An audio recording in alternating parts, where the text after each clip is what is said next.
ಕಥೆ ಹೆಂಡತಿಯ ಹರಕೆ. ಬರೆದವರು ವಾಣಿ. ವನಜ, ಏನೇ ಇದು, ಹಬ್ಬವೇನೆ? ಇಲ್ವಲ್ಲ, ನಿಮ್ಗ್ಯಾಕೆ ಹಬ್ಬದ ನೆನಪು ಬಂತು? ಅದೇನೋ ಗೊತ್ತಿಲ್ಲ, ಮನೆ ಒಳಗೆ ಕಾಲಿಟ್ಕೊಡ್ಲೆ ಈ ದಿನ ಹಬ್ಬನೇ ಇರ್ಬೇಕು ಅನ್ನಿಸ್ತಪ್ಪ. ಗಾಳಿಲೆ ಏನೋ ಒಂದು ತರಹ ಸಂಭ್ರಮ. ನಿನ್ನ ಮುಖದಲ್ಲಿ ಕಳೆ. ಸಾಕ್ ಸುಮ್ನಿರಿ, ಕೊಳೆ ಇರಬಹುದು. ಕೆಲಸ ಮುಗಿದಾಗ್ನಿಂದ ಮುಖ ತೊಳ್ದಿಲ್ಲ. ವನಜ ನಕ್ಕಳು. ನಾನ್ ಹೇಳಿಲ್ವೇ, ನಿನ್ ಮಾತ್ನಲ್ಲಿ ನಗುನಲ್ಲಿ ಸಂತೋಷ ಹೊನಲಾಗಿ ಹರಿತಾ ಇದೆ. ಆದ್ರಿಂದಾನೆ ಮನೆ ವಾತಾವರಣನೇ ಬದಲಾಯಿಸಿದೆ. ತನ್ನ ಮಾತನ್ನು ದೃಢಪಡಿಸುವಂತೆ ಕೇಶವ ಕುರ್ಚಿಯಲ್ಲಿ ದೇಹವನ್ನು ನುಗ್ಗಿಸಿ ಸುತ್ತ ನೋಟ ಹರಿಸಿದ. ಸಾಕ್ ಸುಮ್ನಿರಿ, ಮನೇಲಿ ಎಂತ ಬದಲಾವಣೆನೂ ಆಗಿಲ್ಲ, ಎಲ್ಲ ಇದ್ದ ಹಾಗೆ ಇದೆ.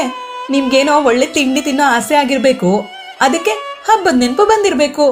ಹೋಗ್ಲಿ ಬಿಡೆ, ಈ ವಾದ ಮುಗಿಯೋದಿಲ್ಲ. ತಿನ್ನಕ್ಕೇನಾದ್ರೂ ಇದೆಯೋ ಅಥವಾ ಬರೀ ಕಾಫಿನೋ? ಇಲ್ಲಾಂದ್ರೆ ತಿಂಡಿನೂ ಮಾಡಿದೀನಿ ಎನ್ನುತ್ತಾ ವನಜ ಹೋಗಿ ತಟ್ಟೆಯಲ್ಲಿ ಒಗ್ಗರಣೆ ಹಾಕಿದ ಅವಲಕ್ಕಿ, ರವೆ ಸಜ್ಜಿಗೆ ತಂದು ಮುಂದಿಟ್ಟಳು. ಕೇಶವನ ಕಣ್ಣು ಉತ್ಸಾಹದಿಂದ ಅರಳಿತು. ಊಟ ತಿಂಡಿಗಳಲ್ಲಿ ಭೋಗಿಯಾತ. ಕಾರ್ಪಣ್ಯವೆಂದರೆ ಆಗದು. ಅದನ್ನು ತಿಳಿದೇ ವನಜ ಇದ್ದುದನ್ನು ಹೊಂದಿಸಿಕೊಂಡು ಅವನಿಗೆ ರಸಗವಳ ಸಿದ್ಧಪಡಿಸುತ್ತಿದ್ದಳು. ಕೇಶವ ಎಂದು ಅವಳ ಶ್ರಮಕ್ಕೆ ಅನ್ಯಾಯ ಮಾಡುತ್ತಿರಲಿಲ್ಲ. ಸಂತೋಷದಿಂದ ಸವಿಯುತ್ತಿದ್ದ. ಆದರೂ ಇಂದು ಒಂದರ ಜಾಗದಲ್ಲಿ ಎರಡಿದೆ. ಒಂದು ಸಿಹಿ, ಒಂದು ಖಾರ. ತಿನ್ನುವುದಕ್ಕೇನೋ ಸೊಗಸು, ಆದರೆ ಸಾಮಾನು ಎಲ್ಲಿ ಹೊಂದಿಸಿದಳೋ? ನಾಲಗೆ ತಿಂಡಿಯ ರುಚಿಯನ್ನು ಸವಿಯುತ್ತಿದ್ದಂತೆ ತಲೆ ಯೋಚಿಸಲು ತೊಡಗಿತ್ತು. ವನಜಾ, ಕರೆದ್ರಾ?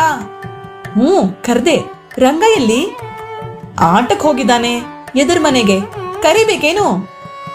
ಬೇಡ ಬೇಡ, ಎದುರಿಗೆ ಕಾಣಿಸ್ಲಿಲ್ವಲ್ಲ, ಎಲ್ಲಿ ಅಂತ ಕೇಳದೆ. ಅವಲಕ್ಕಿ ಬಹಳ ಚೆನ್ನಾಗಿದೆ ಕಣೆ. ಹಾಗ ಇನ್ನು ಸ್ವಲ್ಪ ತರ್ಲೇನು? ಬೇಡ ಮಾರಾಯ್ತಿ, ಹೊಗಳಿದ್ರೆ ನನ್ನ ಹೊಟ್ಟೆಗೆ ಉಬ್ಬಸ. ಮಾಡಿದ್ದು ನಿನಗೂ ಮಗುಗೂ ಇರ್ಲಿ. ಚೆನ್ನಾಗಿದೆ ಅಂತ ನಾನೇ ಮುಗಿಸ್ಬಿಟ್ರೆ? ಇಲ್ಲ ಅಂದ್ರೆ ನಮ್ಗೂ ಉಳ್ಸಿದೀನಿ. ಎದುರ್ ಮನೆ ಜಾನ್ಕಿ ಊರ್ನಿಂದ ಅವಲಕ್ಕಿ ತಂದಿದ್ಲಂತೆ, ನಂಗೂ ಸ್ವಲ್ಪ ಕೊಟ್ಲು. ಸಜ್ಜಿಗೆ ಜೊತೆಗೆ ಇರ್ಲಿ ಅಂತ ಮಾಡ್ದೆ. ಅದೇನೋ ಸರಿ ಬಿಡು, ನಮ್ಮ ಕಾರ್ಪಣ್ಯ ದಿನ ಇದ್ದದ್ದೇ. ಇದ್ದ ದಿವ್ಸ ತೃಪ್ತಿ ಆಗೋ ಹಾಗೆ ತಿನ್ನೋದಪ್ಪ. ಸರಿ ಬಿಡಿ, ಒಬ್ಬೊಬ್ಬರಿಗೆ ಒಂದೊಂದ್ರಲ್ಲಿ ತೃಪ್ತಿ ಅಲ್ವೇ? ಒಪ್ಪದೆ. ನಿನಗ್ ಯಾವ ಬೈಕೆ ಹೇಳ್ಬಿಡು. ಇದು ಯಾವುದೋ ಮುಂಬರುವ ವಿಷಯಕ್ಕೆ ನಾಂದಿ ಎಂದು ನನಗಾಗಲೇ ಹಸಿವು ಹಿಂಗಿ ತೃಪ್ತನಾದ ಕೇಶವ ಸಮಾಧಾನದಿಂದಲೇ ಕೇಳಿದ. ವನಜಾಳಿಗೂ ಸಮಾಧಾನವೇ. ಈಗ ಧೈರ್ಯವಾಗಿ ಏನು ಬೇಕಾದರೂ ಕೇಳಬಹುದು. ಒಂದು ವೇಳೆ ಕೇಳಿದ ಕೆಲಸ ಆಗದಿದ್ದರೂ ಕೋಪದಿಂದ ಹಾರಾಡುವ ಭಯವಿಲ್ಲ. ಸಂಸಾರವೆಂದ ಮೇಲೆ ಭಿನ್ನಾಭಿಪ್ರಾಯ ಇದ್ದೇ ಇರುತ್ತದೆ. ಏನಿದ್ದರೂ ಸುಲಭದಲ್ಲಿ ಸರಿಹೋಗಿಸಿಕೊಳ್ಳುತ್ತಿದ್ದರು. ಆದರೆ ದೇವರ ಸೇವೆ, ದೇವಸ್ಥಾನಗಳ ವಿಷಯಕ್ಕೆ ಇಬ್ಬರ ನಡುವೆ ದೊಡ್ಡ ಕಮರಿಯೇ ಇತ್ತು. ಪೂಜೆ ಪುನಸ್ಕಾರ, ಅದಕ್ಕೆ ಸಂಬಂಧಿಸಿದಂತೆ ಮಾಡುವ ಊಟ ಉಪಚಾರ ಒಂದರಲ್ಲೂ ಕೇಶವನಿಗೆ ನಂಬಿಕೆಯಿಲ್ಲ. ತಕಳಪ್ಪ, ದೇವ್ರು ನಾವು ಕೊಡೋ ಈ ಕೂಳಿಗಾಗಿ ಕಾಯ್ಕೊಂಡಿದ್ದಾನೇನು? ನೀನ್ ನೈವೇದ್ಯ ಮಾಡ್ಲಿ ಎಂದು ಅವನೇನು ಬಾಯ್ಬಿಟ್ಟು ಕೂತಿಲ್ವಲ್ಲ. ಬೆಳಿಗ್ಗೆಯಿಂದ ಮಗುನ ಅಳಿಸ್ಕೊಂಡು ಒದ್ದಾಡ್ತಾ ಇದೆಯಲ್ಲ, ನಿಂಗ್ ಬುದ್ಧಿ ಇದೆಯೇನೆ? ಮೊದ್ಲು ಮಗುನ ಕರ್ಕೊಂಡು ನೀನ್ ಮಾಡಿರೋದನ್ನ ಅದಕ್ಕೆ ಕೊಡು. ದೇವ್ರಿರೋದು ನಿಜವಾದ್ರೆ ಅವನಿಗೆ ನಿಜವಾಗ್ಲೂ ಪ್ರೀತಿಯಾಗುತ್ತೆ ಎನ್ನುತ್ತಿದ್ದ. ಸಂಪ್ರದಾಯವಂತರ ಮನೆಯಲ್ಲಿ ಹಬ್ಬ ಹರಿದಿನಗಳನ್ನು ಚಾಚೂ ತಪ್ಪದೇ ನಡೆಸಿಕೊಂಡು ಬರುತ್ತಿದ್ದವರ ನಡುವೆ ಬೆಳೆದವಳು ವನಜ. ಗಂಡನ ಈ ಧೋರಣೆ ಅವಳಿಗೆ ನುಂಗಲಾರದ ತುತ್ತಿನಂತೆ ಆಗಿತ್ತು. ಹ್ಯಾಂಗ್ ಹೇಳೋದು? ವನಜ ಮನಸ್ಸನ್ನು ಹುರಿ ಮಾಡುತ್ತಿದ್ದಳು. ಹೇಳುವ ಆತುರ ಮುಖದಲ್ಲಿ ಕಾಣಿಸಿದರೂ ತುಟಿ ಅಲ್ಲಾಡುತ್ತಿಲ್ಲ. ಕೇಶವ ಅವಳ ಹೊಯ್ದಾಟವನ್ನು ಗಮನಿಸಿದ. ಹತ್ತಿರ ಬಂದು ಅವಳ ಕೈ ಹಿಡಿದು ಕೇಳಿದ. ಅದೇನ್ ಹೇಳ್ಬಿಡು ಮಾರಾಯ್ತಿ, ಕೇಳೋಣ. ಯಾವ್ದಾದ್ರೂ ಪೂಜೆ ಮಾಡ್ಬೇಕಾ? ಇಲ್ಲ. ಮತ್ತೆ ನಾಳೆ ರಂಗನಾಥನ ಜಾತ್ರೆ. ವನಜ ಅವನು ಹಿಡಿದಿದ್ದ ಕೈಯನ್ನು ಬಲವಾಗಿ ಅದುಮಿ ಅವನ ಮುಖವನ್ನೇ ನೋಡುತ್ತಾ ಕೇಳಿದಳು. ಮಗುವಿನಂತಹ ಅವಳ ಮುಗ್ಧ ಮುಖದಲ್ಲಿ ಆಸೆ ಹೂವಾಗಿ ಅರಳಿದಂತೆ ಕಾಣಿಸಿತು. ಎಂತಹ ಸುಂದರ ನೋಟ! ಬೇರೆ ಸಮಯವಾಗಿದ್ದರೆ ಕೇಶವ ಮೈಮರೆತು ಆ ಚೆಲುವನ್ನು ಆಸ್ವಾದಿಸುತ್ತಿದ್ದ. ಆದ್ರೆ ಈಗ ಆ ನೋಟದ ಹಿಂದಿದ್ದ ಆರ್ತತೆ ಅವನು ಮುಂದುವರಿಯದಂತೆ ತಡೆಯಿತು. ಏನಿದು ವನಜ, ರಂಗನಾಥನ ಜಾತ್ರೆ ನೋಡಿಲ್ವೇ ಎಂದು ನೋಡದೇ ಇರೋಳ ಹಾಗೆ ಕೇಳ್ತೀಯಲ್ಲ? ಅಲ್ಲ ರೀ, ಬಹಳ ಹಿಂದೆ ನೋಡಿದ್ದು. ನಿಮ್ಮೊಡನೆ ಬಂದ ಮೇಲೆ ಈ ಕಡೆ ಬಂದೇ ಇರ್ಲಿಲ್ಲ. ಏನೋ ಅಕಸ್ಮಾತ್ ಈ ವರ್ಷ ಇಲ್ಲಿದ್ದೀವಿ. ಬರೋ ವರ್ಷ ನಿಮ್ಮನ್ನ ಎಲ್ಲಿಗೆ ಹಾಕ್ತಾರೋ ಏನೋ, ಸರ್ಕಾರದ ಕೆಲ್ಸ. ಹತ್ರ ಬಂದಿರುವಾಗ ಹೋಗೋಣ ಅಂದ್ರೆ? ವನಜ ತಡೆದು ತನ್ನ ಆಸೆಯನ್ನು ಗಂಡನ ಮುಂದಿಟ್ಟಳು. ಕೇಶವನ ಮುಖ ಗಂಭೀರವಾಯಿತು. ನಿನಗ್ ಗೊತ್ತಿದೆ, ನನ್ಗವೆಲ್ಲ ಸ್ವಲ್ಪನೂ ಇಷ್ಟ ಇಲ್ಲ. ದೇವ್ರಿಗೆ ಏನಾದ್ರೂ ಕೊಡ್ಬೇಕು ಅನ್ಸಿದ್ರೆ ಯಾರಾದ್ರೂ ತೀರ ಗತಿ ಇಲ್ದೋರ್ಗೆ ಕೊಡು, ಒಳ್ಳೇದಾಗತ್ತೆ. ರೀ, ಕೊಡೋ ವಿಷಯ ಅಲ್ಲ ಇದು. ದೇವ್ರ ದರ್ಶನ ಮಾಡ್ಬೇಕು. ರಥದ ಮೇಲಿರೋ ದೇವರಿಗೆ ಹಣ್ಣು ಕಾಯಿ ಒಪ್ಪಿಸ್ಬೇಕು. ಕಣ್ಮುಚ್ಚಿ ಅವನನ್ನ ಬೇಡ್ಕೋಬೇಕು. ಎಂತದ್ದೇ ನಿಂದು? ನನಗೆ ಬೇಸರ ಮಾಡಿ ಆದ್ರೂ ಅವನನ್ನ ಒಪ್ಪಿಸ್ಬೇಕೆ? ಅಷ್ಟು ದೊಡ್ಡದೇನು ನಿನ್ನ ಆಸೆ? ಕೇಶವ ಮೆಲ್ಲಗೆ ಕೇಳಿದರೂ ಅವನ ಧ್ವನಿಯಲ್ಲಿ ತಿರಸ್ಕಾರವಿತ್ತು. ಆಕಾಂಕ್ಷೆಯಿಂದ ಅರಳಿದ್ದ ಮುಖ ಮುಟ್ಟಿದರೆ ಮುನಿಯುವ ಗಿಡದ ಎಲೆಯಂತೆ ಮುದುರಿಕೊಂಡಿತು. ಬಿಡಿ, ನಂದೇ ತಪ್ಪು. ನಿಮ್ ಸ್ವಭಾವ ತಿಳಿದು ಹರಕೆ ಮಾಡ್ಕೊಂಡಿದ್ದು ನನ್ ತಪ್ಪು. ಆದ್ರೆ ಆ ಸಮಯ ಹಾಗಿತ್ತು ಅಂದ್ರೆ. ಹರಕೆನಾ? ಯಾವಾಗ್ಲೇ ಮಾಡಿದ್ದೆ? ಹೋದ್ ವರ್ಷ ರಂಗಂಗೆ ಕಾಯಿಲೆ ಆಗಿದ್ದು ನೆನಪಿದೆ ಅಲ್ವೇ? ಅಬ್ಬಾ, ಇಲ್ಲದೆ ಉಂಟೆ. ಮೃತ್ಯುವಿನ ಬಾಯಿನವರೆಗೂ ಹೋಗಿದ್ದ ರಂಗ. ಆಗ ಮಗು ಅನುಭವಿಸಿದ್ದನ್ನ ನಾನ್ ಮರಿತೀನೇನೆ? ಆ ಕಪ್ಪು ದಿನಗಳ ನೆನಪಿನಿಂದ ಕುಂಠಿತನಾಗಿ ಕೇಶವ ಪ್ರಶ್ನಿಸಿದ. ಹೂರಿ, ಒಂದಿನ ಮಗುಗೆ ವಿಪರೀತ ಸಂಕಟ. ನಿಮಗೆ ಗೊತ್ತಾ, ನೀವವತ್ತು ಮನೇಲೂ ಇರ್ಲಿಲ್ಲ. ಮಗುನ ಡಾಕ್ಟರ್ ಹತ್ರನೂ ಕರ್ಕೊಂಡು ಹೋಗೋ ಹಾಗಿರ್ಲಿಲ್ಲ. ಗಳಿಗೆಗೆ ಸಂಕಟ ಹೆಚ್ಚಾಗ್ತಾನೆ ಇತ್ತು. ನನಗೊಂದು ತೋರ್ಲಿಲ್ಲ ಅಂದ್ರೆ. ಅಂತ ಹೊತ್ನಲ್ಲಿ, ದೇವ್ರೆ ನನ್ ಮಗನ್ನ ಉಳಿಸು, ಅವನ್ ಜೊತೆ ಬಂದು ನಿನ್ ಸೇವೆ ಮಾಡ್ತೀವಿ, ರಥದ ಮೇಲೆ ನೀನಿರುವಾಗ ಫಲ ಪುಷ್ಪ ಅರ್ಪಿಸ್ತೀನಿ ಅಂತ ಪ್ರಾರ್ಥನೆ ಮಾಡ್ಕೊಂಡಿದ್ದೆ. ವನಜಾಳ ಕೊರಳು ಬಿಗಿದು ಕಣ್ಣಲ್ಲಿ ನೀರು ಬಂದಿತು. ಕೈ ಹಿಡಿದು ಸಹಾನುಭೂತಿಯಿಂದ ನೋಡುತ್ತಿದ್ದ ಇನಿಯನ ಸಾನ್ನಿಧ್ಯ ಮರೆತಂತಿತ್ತು. ಕೇವಲ ತನ್ನ ಮಗುವಿಗಾಗಿ ಬೇಡುವ ಆರ್ತಳಾದ ತಾಯಿಯಾಗಿ ಅವಳು ಕಾಣಿಸಿದಳು. ಬೇಡ್ವೆ, ಹೋಗೋದ್ ಬೇಡ, ನನಗದ್ರಲ್ಲೆಲ್ಲ ನಂಬಿಕೆ ಇಲ್ಲ ಎಂದು ಚೀರಬೇಕನ್ನಿಸಿತು ಕೇಶವನಿಗೆ. ಅಷ್ಟು ಹೋಗ್ಲೇಬೇಕು ಅನ್ಸಿದ್ರೆ ನಿನ್ ಮಗುವಿನ ಜೊತೆ ನೀನೇ ಹೋಗು, ನನ್ನನ್ ಕರಿಬೇಡ ಎಂದ್ಯಾಕೆ ಹೇಳಬಾರದು? ಮನಸ್ಸು ಹೊಯ್ದಾಡಿತು. ಅದರ ಛಾಯೆ ಮುಖದ ಮೇಲೆ ಮೂಡಿತು. ವನಜಾ ಕೂಡಲೇ ಅದನ್ನು ಗುರ್ತಿಸಿದವಳು ಕೇಶವನ ಭುಜದ ಮೇಲೆ ಕೈಯಿಟ್ಟು ನಯವಾಗಿ ಕೇಳಿದಳು. ರೀ, ನಾಳೆನೇ ರಥೋತ್ಸವ, ಹೋಗೋಣ್ವಾ ಪ್ಲೀಸ್. ದಯವಿಟ್ಟು ಇಲ್ಲ ಅನ್ಬೇಡಿ. ನಾನು ಯಾವತ್ತೂ ನಿಮ್ಮನ್ನ ಯಾವುದಕ್ಕೂ ಇಷ್ಟು ಪೀಡಿಸಿಲ್ಲ ಅಲ್ವಾ? ನಾನು ಹೋಗ್ಲೇಬೇಕು. ಆ ಪ್ರಾರ್ಥನೆಗೆ ಸಮ್ಮತಿಸದಿರಲು ಕಲ್ಲು ಹೃದಯದವನೇ ಆಗಿರಬೇಕು. ಕೇಶವ ಹೊರಟ. ಅವನಿಗೆ ಇವುಗಳಲ್ಲಿ ನಂಬಿಕೆಯಿಲ್ಲ ನಿಜ. ಆದರೆ ಅವನ ಹೃದಯ ಕಲ್ಲಾಗಿರಲಿಲ್ಲ. ಮಾಘ ಮಾಸದ ಚಳಿಗಾಳಿ ಮೈ ಕೊರೆಯುವಂತಿತ್ತು. ಮಂಚಿನ ತೆರೆಯನ್ನು ಭೇದಿಸಿಕೊಂಡು ರೈಲು ಮುಂದೆ ಮುಂದೆ ಓಡುತ್ತಿತ್ತು. ತಂದೆ ತಾಯಿಯರ ನಡುವೆ ಮುದ್ದಿನ ಮುದ್ದೆಯಂತೆ ರಂಗ ಕುಳಿತಿದ್ದ. ಅವನ ಗುಂಗುರು ಕೂದಲು ಗಾಳಿಗೆ ನರ್ತಿಸುತ್ತಿತ್ತು. ಕೆಂಪು ಬಣ್ಣದ ಸ್ವೆಟರ್ ಅವನ ಕೆನ್ನೆಯ ರಂಗು ಎದ್ದು ಕಾಣುವಂತೆ ಮಾಡಿತ್ತು. ಅವನ 5 ವರ್ಷಗಳ ಎಳೆಯ ಬಾಳಿನಲ್ಲಿ ಹೊರಗೆ ಹೋಗಿದ್ದು ಎಲ್ಲೋ ಒಂದೆರಡು ಸಲ ಮಾತ್ರ. ಇಂದಿನ ರೈಲು ಪ್ರಯಾಣ ಅವನ ಉತ್ಸಾಹವನ್ನು ಚಿಮ್ಮಿಸುತ್ತಿತ್ತು. ಅವನ ಮಾತಿಗೆ, ಕೇಳುತ್ತಿದ್ದ ಪ್ರಶ್ನೆಗಳಿಗೆ ಮಿತಿಯೇ ಇರಲಿಲ್ಲ. ಮುದ್ದಾದ ಮಗು, ಅತಿ ಸೂಟಿ. ಗಾಡಿಯಲ್ಲಿದ್ದವರ ಗಮನವೆಲ್ಲ ಸೆಳೆದಿತ್ತು. ವನಜಾ ಕೃತಾರ್ಥಳಾದಂತೆ ತನ್ನ ಆಸೆ ಫಲಿಸಿತಲ್ಲ ಎಂಬ ನೆಮ್ಮದಿಯಿಂದ ತೃಪ್ತಿಯ ನಗೆ ಬೀರುತ್ತಾ ಕುಳಿತಿದ್ದರೂ ಅವಳ ಮನಸ್ಸು ರೈಲಿಗಿಂತ ವೇಗವಾಗಿ ತಾವು ಹೋಗುತ್ತಿದ್ದ ಜಾಗವನ್ನು ಅರಸಿ ಓಡುತ್ತಿತ್ತು. ಬಣ್ಣ ಬಣ್ಣದ ಬಟ್ಟೆಗಳಿಂದ ಅಲಂಕೃತವಾಗಿದ್ದ ರಥ, ಅದರಲ್ಲಿ ರತ್ನಾಭರಣಗಳಿಂದ ಶೋಭಿತವಾದ ದೇವರ ಉತ್ಸವ ಮೂರ್ತಿ, ಎದುರಿಗೆ ಸಾವಿರಾರು ಜನರ ಗುಂಪು.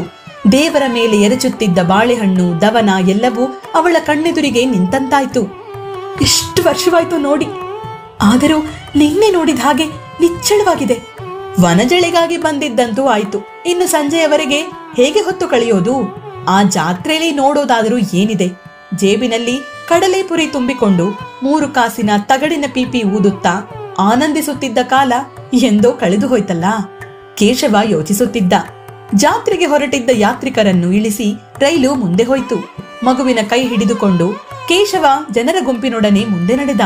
ವನಜಾ ಕೈಚೀಲದೊಡನೆ ಅವನನ್ನೇ ಹಿಂಬಾಲಿಸಿದಳು. ಗುಡಿ ಹತ್ತಿರವಾದಂತೆ ಜನಸಂದಣಿ ದಟ್ಟವಾಗತೊಡಗಿತು. ಇಬ್ಬರು ನಿಧಾನವಾಗಿ ಹೆಜ್ಜೆ ಹಾಕಿದರು. ಹಗ್ಗ ಹಿಡಿದು ನಿಂತಿದ್ದ ಜನ ಏಕಕಂಠದಿಂದ ಜಯಘೋಷ ಮಾಡಿದರು. ದೇವರನ್ನು ಹೊತ್ತಿದ್ದ ಬೃಹದಾಕಾರದ ತೇರು ನಿಧಾನವಾಗಿ ಚಲಿಸಿತು. ರೀ, ಗುಡಿ ಒಳಗ್ ಹೋಗಿ ರಂಗನಾಥ ಸ್ವಾಮಿನ ನೋಡ್ಕೊಂಡ್ ಬರೋಣ. ಉತ್ಸವ ಮೂರ್ತಿನ ನೋಡಿದಾಯ್ತಲ್ಲ. ವನಜಾ ಎಲ್ಲೋ ನೋಡುತ್ತಿದ್ದ ಕೇಶವನನ್ನು ಎಚ್ಚರಿಸಿದಳು. ಏನ ನೀನು, ಅಲ್ಲಿ ವಿಪರೀತ ಗಲಾಟೆ, ಹೋಗೋಕ್ ಸಾಧ್ಯವೇ? ಇಲ್ಲೇನೋ ಬೈಲು, ದೂರದಿಂದ ನಿಂತ್ಕೊಂಡು ನೋಡಿದ್ವಿ. ಆ ಗುಂಪಿನಲ್ಲಿ ಮಗುನ್ ಕರ್ಕೊಂಡು ನನ್ನಿಂದ ಸಾಧ್ಯ ಇಲ್ಲ. ಕೇಶವ ಖಂಡಿತವಾಗಿ ಉತ್ತರ ಕೊಟ್ಟ. ಪ್ಲೀಸ್ ರೀ, ದಯವಿಟ್ಟು ಬನ್ನಿ. ನೋಡು, ನನ್ನ ಹತ್ರ ಪದೇ ಪದೇ ಇಲ್ಲ ಅನ್ನಿಸ್ಬೇಡ, ನೀನ್ ಹೋಗ್ಬಾ. ಹಾ ಸರಿ, ಹಾಗಾದ್ರೆ ನೀವು ರಂಗ ಇಲ್ಲೇ ಇರ್ತೀರಾ? ನಾನ್ ಒಳಗ್ ಹೋಗಿ ದೇವ್ರನ್ನ ನೋಡ್ಕೊಂಡು ಅರ್ಚನೆ ಮಾಡಿಸ್ಕೊಂಡು ಬೇಗ ಬಂದ್ಬಿಡ್ತೀನಿ. ಇಷ್ಟು ದೂರ ಬಂದು ಮೂಲ ದೇವ್ರನ್ನ ನೋಡದೆ ಹೋಗೋದು ಹೇಗೆ? ಸರಿ ಸರಿ ಹೋಗು, ಬೇಗ ಬಂದ್ಬಿಡು, ತಡ ಮಾಡ್ಬೇಡ. ಮಗು ಹುಷಾರು. ವನಜ ಒಳಗೆ ಹೋದಳು. ನುಗ್ಗುತ್ತಿದ್ದ ನೂರಾರು ಜನರ ನಡುವೆ ತಾನೂ ನುಗ್ಗಿದಳು. ಹಣ್ಣು ಕಾಯಿ ಒಪ್ಪಿಸುವುದಂತೂ ಸಾಧ್ಯವಿಲ್ಲ. ಒಂದೇ ಒಂದು ಸಲ ದೇವರ ದರ್ಶನವಾದರೂ ಸಾಕು. ಕೇಶವ ರಂಗನ ಕೈ ಹಿಡಿದು ಅಲ್ಲೇ ನಿಂತ. ಸುತ್ತ ಓಡಾಡುತ್ತಿದ್ದ ಜನರನ್ನು ನಿರಾಸಕ್ತಿಯಿಂದ ದಿಟ್ಟಿಸಿದ. ಜನಗಳ ಜಾತ್ರೆಯೇ ಅವನ ಮುಂದೆ ನೆರೆದಿತ್ತು. ಈಗ ಮಂಜು ಮರೆಯಾಗಿ ಬಿಸಿಲು ಸುಡುತ್ತಿತ್ತು. ಆಯಾಸದಿಂದ ನೂಕುನುಗ್ಗಲಿಂದ ಜನಗಳ ಮುಖದಲ್ಲಿ ಬೆವರು ಸುರಿಯುತ್ತಿತ್ತು. ಕೆಲವರು ಭಕ್ತಿಯಿಂದ ಕೈ ಮುಗಿದು ಅಲ್ಲಲ್ಲೇ ನಿಂತು ಬಿಟ್ಟಿದ್ದರು. ದೇವರಿಗಿಂತ ಹೆಚ್ಚಾಗಿ ಜನರನ್ನು ನೋಡುವುದರಲ್ಲೇ ಆಸಕ್ತರಾಗಿದ್ದರು ಕೆಲವರು. ಹಳ್ಳಿಯಿಂದ ಬಂದಿದ್ದ ಹೆಣ್ಣು ಮಕ್ಕಳು ಪಾತ್ರೆಯ ಅಂಗಡಿಯ ಮುಂದೆ ನಿಂತು ಚೌಕಾಸಿ ಮಾಡುತ್ತಿದ್ದರು. ಗುಡಿಯ ಎದುರಿಗೆ ಎರಡು ಪಕ್ಕಕ್ಕೂ ಅಂಗಡಿಯ ಸಾಲು. ಜಾತ್ರೆಗೆ ಬರುವವರನ್ನು ಅದು ಆಕರ್ಷಿಸುತ್ತಿತ್ತು. ಹಣ್ಣು, ಕಾಯಿ, ಕರ್ಪೂರ ಎಲ್ಲದಕ್ಕೂ ವ್ಯಾಪಾರ.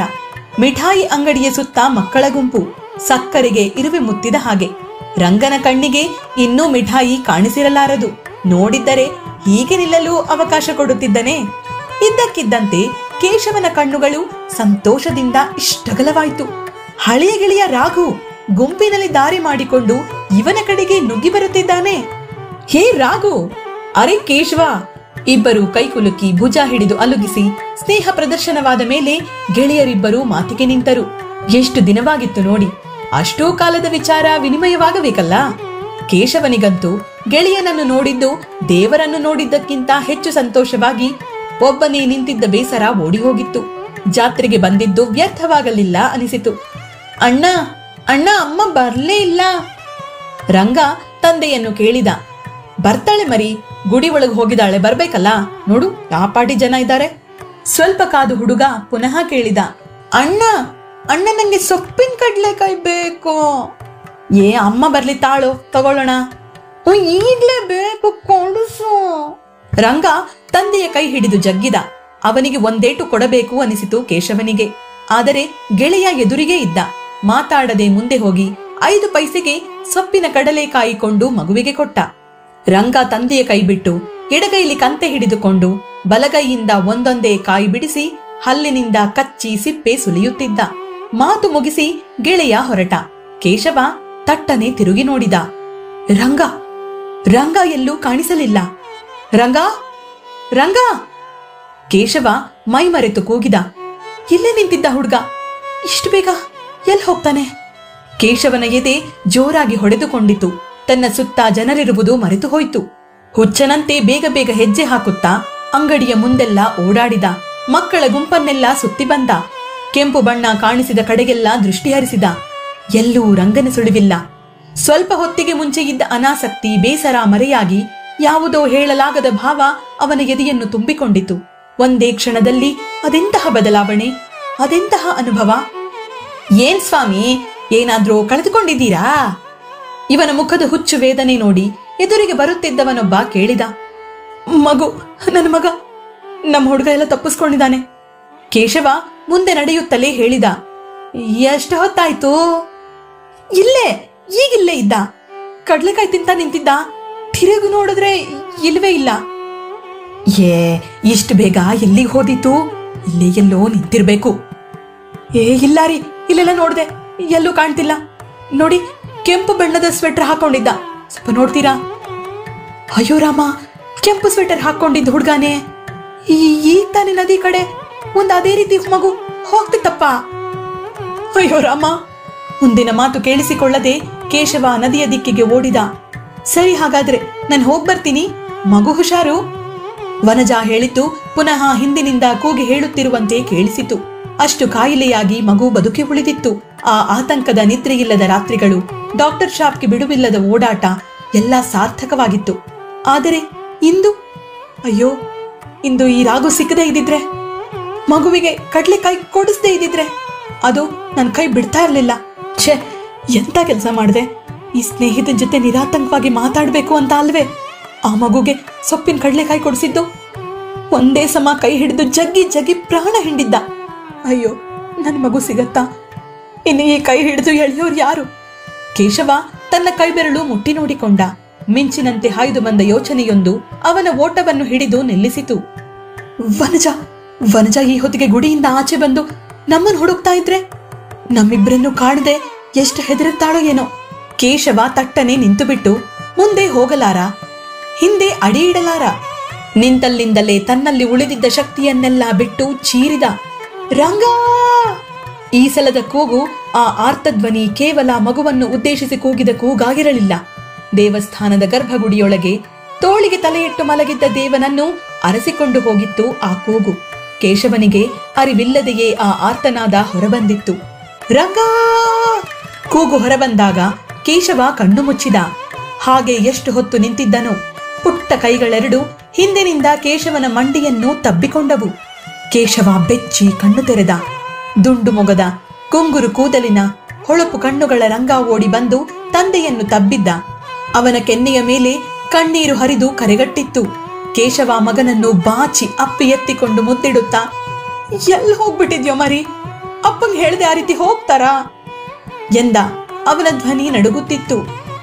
ಕೆಲವು ಕ್ಷಣಗಳ ಹಿಂದೆ ಆದ ಅನುಭವಕ್ಕಿಂತ ಇದು ತೀರಾ ಭಿನ್ನವಾಗಿತ್ತು. ಆ ರುದ್ರ ಗಂಭೀರ ಗಳಿಗೆಯಲ್ಲಿ ಅವನ ಹೃದಯ ದೇವರನ್ನು ಕಂಡುಕೊಂಡಿತ್ತು. ವನಜ ನಮ್ಮನ್ನ ಎಷ್ಟು ಹುಡುಕ್ತಿದ್ದಾಳೋ ಏನೋ. ಕೇಶವ ಮಗನನ್ನು ಎತ್ತಿಕೊಂಡೇ ಬೇಗ ಬೇಗ ಹೆಜ್ಜೆ ಹಾಕಿದ. ಸ್ವಲ್ಪ ದೂರ ನಡೆಯುವುದರೊಳಗೆ ವನಜ ಎದುರಿಗೆ ಬಂದಳು. ಒಂದು ಕ್ಷಣದ ಹಿಂದೆ ಕೇಶವನ ಎದೆಯಲ್ಲಿ ನಡೆದ ವಿಪ್ಲವ ಅವಳಿಗೆ ಗೊತ್ತಿರಲಿಲ್ಲ. ಮಗು ಕಾಣೆಯಾಗಿದ್ದು ಸಿಕ್ಕಿದ್ದು ಒಂದೂ ತಿಳಿಯದು. ಆದರೆ ಧನ್ಯತೆಯ ಭಾವವೊಂದು ಮಾತ್ರ ಅವಳ ಮುಖದಲ್ಲಿ ನರ್ತಿಸುತ್ತಿತ್ತು.